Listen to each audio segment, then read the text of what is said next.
you never really know sometimes how deep that rabbit hole goes until you're, halfway down. Yeah. And so what starts out as, take a couple of weeks, you can throw this thing together, turns into months.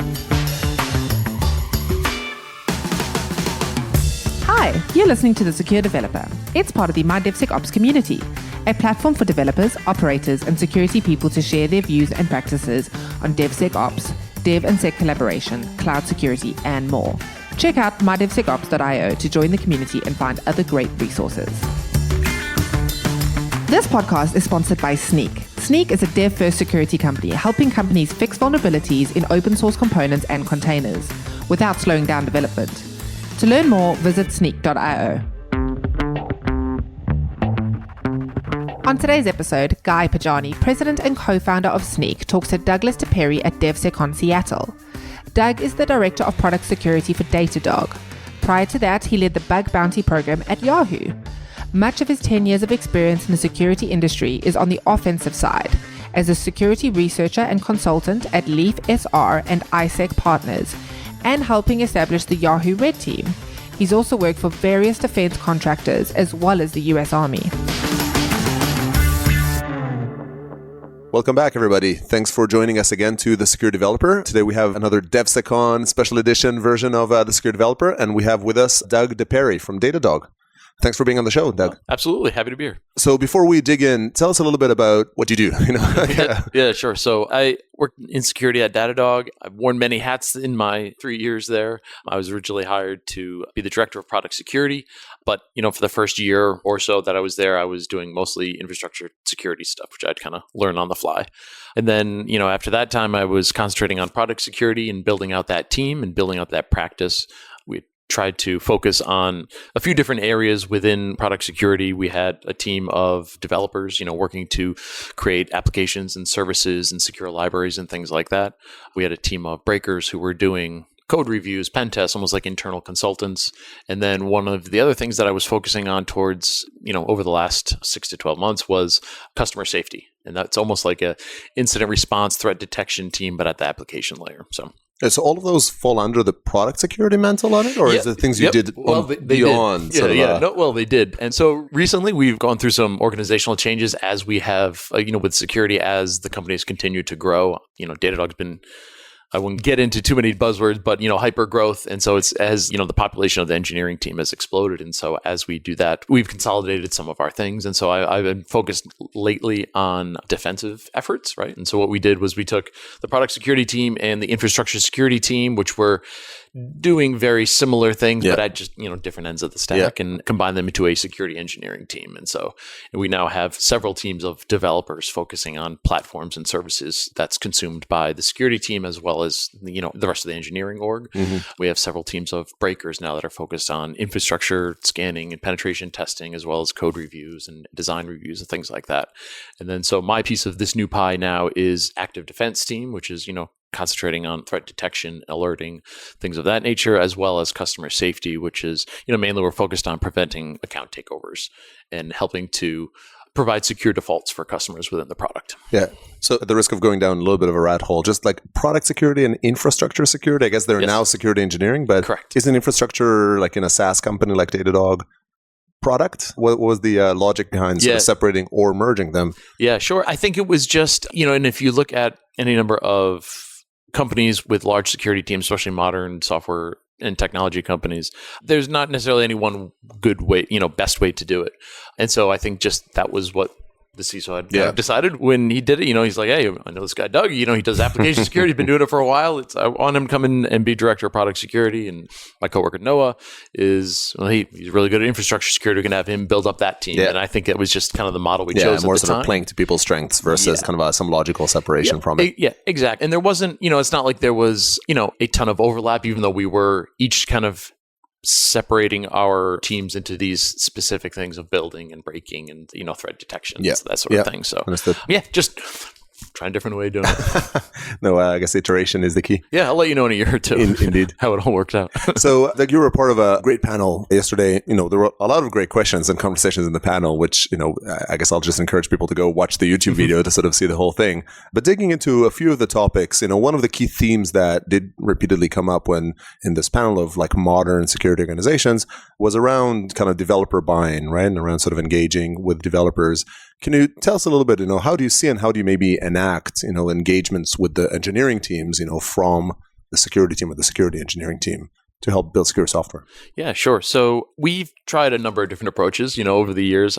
Like I said, I was saying before, I've known Zane Lackey for a long time, and I was a big fan of a lot of the work that he did and spoke about from his time at Etsy. And so I do believe that it's a lot of like hearts and minds sort of approach where, the dev teams got to understand what your motives are. And because traditionally security was seen as a blocker, right? Yeah. Standing there on the bridge with a staff, you shall not pass. And as we try to move towards a faster and better way of developing in software, that just doesn't work. No. You can't, when you push to production dozens of times a day, there's no way you're going to review all of those things. Yeah. And even if you tried to, people would rat around you, Yeah. And so, culture was a very important part of Datadog, the engineering culture and how we do things and how we treat each other and work with each other. And so we started with just getting to know teams, getting to know their stacks, like proving that we knew what we were talking about. Mm-hmm. We embedded... just kind of earning the respect of the engineers. Exactly. And so we worked with embedding security engineers with development teams. And, it was a little bit of, here, let me help you do that securely, and a little bit of just like raising awareness, right? I think raising awareness is a big thing because no one wants to write insecure code. No one wants the company to get hacked. Yeah. But, they just don't know, or it's not like necessarily their initial focus. Their initial focus is to ship product features, right? Yep. So just having someone sit with the team and just having them walk by the security guy every morning as they go to their desk, you just be like, oh, yeah, there's a security person. They're like physically co-located. They're sort of sitting by, within the dev team. And then is it like, so the security engineers would actually take on a task on the sprint, or how did that?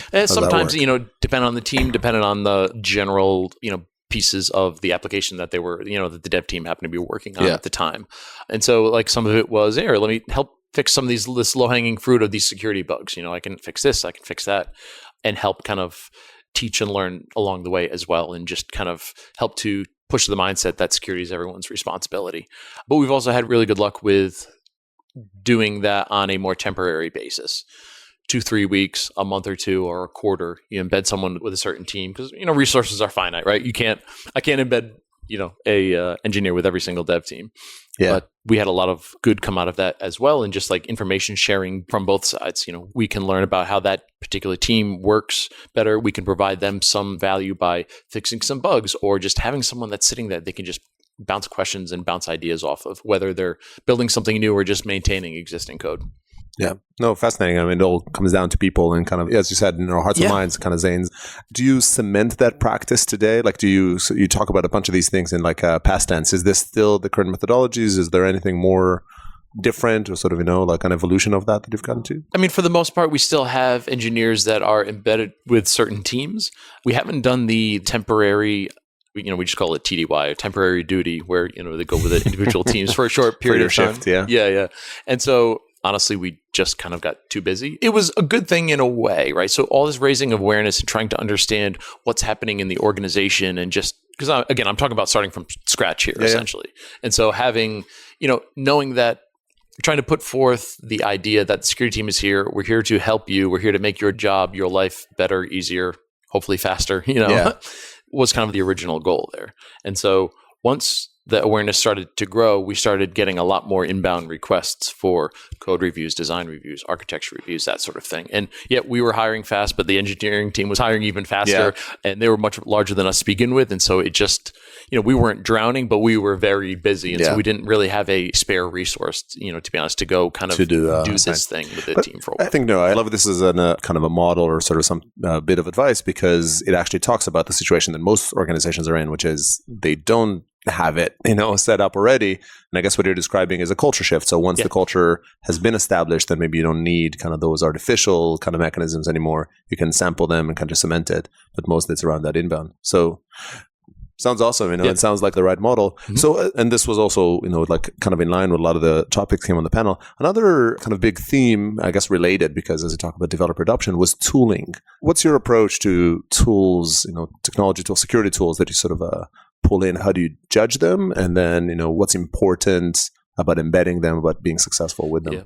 Yeah. We try to kind of approach the build versus buy argument as unbiased a way as possible, and it's hard because you never really know sometimes how deep that rabbit hole goes until you're, halfway down. And so what starts out as, take a couple of weeks, you can throw this thing together, turns into months, and then you don't want to stop. Never as easy as you think. Exactly, Turns out writing software is difficult. Yeah, who knew?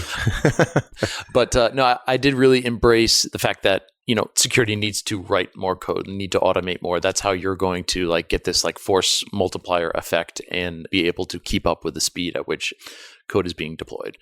And so it depends what it is, right? We looked to putting a lot of effort into writing tools that would interact with CI, right? So with, we use GitHub, we were looking to push a lot of our tooling into, running per commit basis or, what have you. And so just because we didn't want to always be responsible for every single alert either, right? Security is everyone's responsibility. Yep. We want to provide you with, being the developer, we want to provide the development teams with, actionable messages, tasks based on the code that they wrote, in context, right? If you, wait 24 hours after a certain commit has been pushed, then, developers moved on, they're doing something else now. They don't necessarily remember, things are moving very, very quickly. So if you can kind of do that as quickly as possible, get a very tight feedback loop. And then, listen, we're not trying to dump everything on an individual developer, but if it's a dependency vulnerability, the answer is just update the dependency. If you can't, for some reason, reach out to us. Here's how you contact us, and we will be happy to help you. And then the hope is that only happens, once in a blue moon, because, for the most part, our code is strong enough to just update just accept it and go on. And then, so you do those, and it's all about sort of the developer, I guess, self-service or self-sufficiency, the right time kind of for these types of messages. What are common missteps that you see security tools? And what's kind of a pattern of a security says oh, not again, yet another tool that does X, and that's just a showstopper for us. I don't know that we've run into too much of that, to be honest. Static analysis is kind of the easy, it's kind of the easy dartboard here. But at the time that we were looking into, a static analysis solution, it was, a lot of those products are kind of centered on a more legacy development model. And listen, there's still some value in that. Don't get me wrong.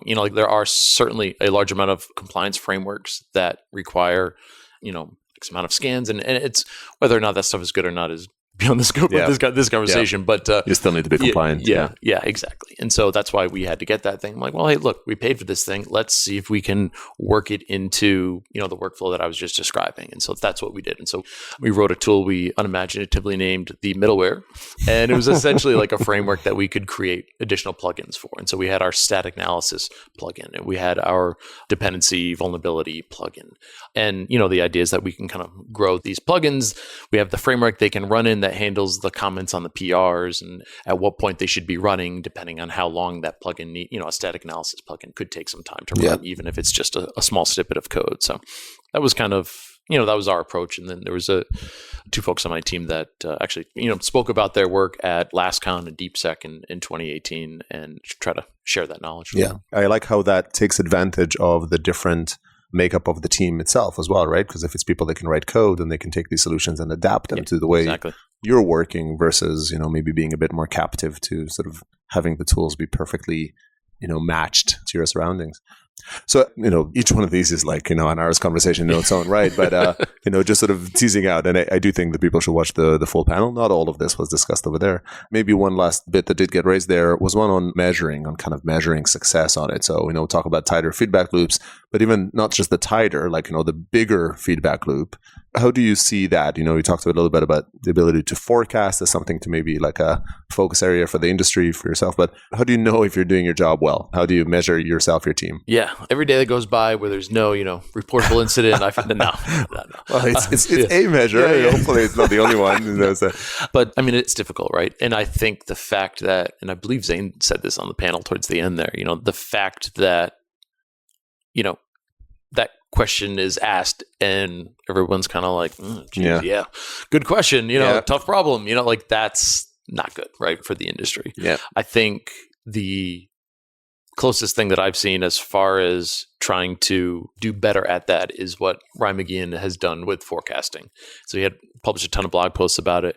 We spoke with him at one point, maybe a couple of years back, when we were starting to when he was kind of really pushing this stuff, and it was all a little bit new. I mean, not new for him, but new to kind of the industry. And so I really like that, in theory, for whatever reason, we got busy, we kind of moved on, Well, reprioritized. Yeah, exactly. Things happen, but that's something that I really want to focus on coming up, because, threat models, what I want to know is, how likely something is to happen, if possible, right? So I think, threat models give you a better idea of your attack surface and what you can do to prevent bad things from happening. But, the likelihood, it's very important because, your resources are limited, resources are finite.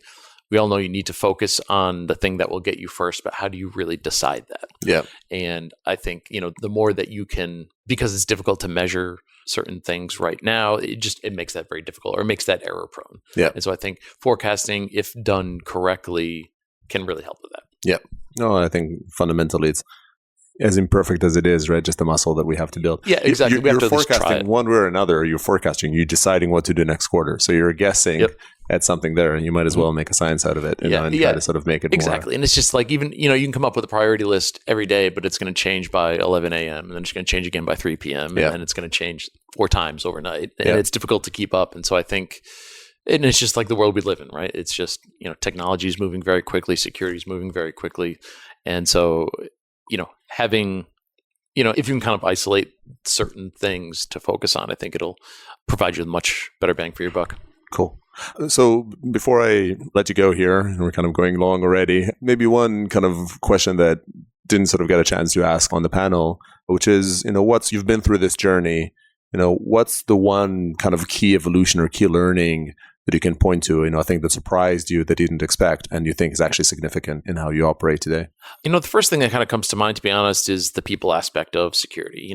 I knew that, well, obviously you're working with people, people are a factor in this, but once I was in this position at Datadog, it really did surprise me how much more negotiation and compromise and communication, how important those things really were. And again, it feels trite to say it, but that was really something that when you feel it viscerally. Yeah, exactly. That really surprised me. And again, for the most part, our engineering team at Datadog, extremely helpful. Everyone's open and honest. Everyone is working hard, and it's great. But they have their areas of focus, and we have our areas of focus, and communication. Sometimes people just want to know what's going on, right? And so I think I definitely learned a lot in that aspect, in that side of things. The technical problems themselves aren't really that difficult, but it's culture, it's business processes, it's customer feedback. There's all these other variables at play here that have nothing to do with the tech, with the underlying tech or risk.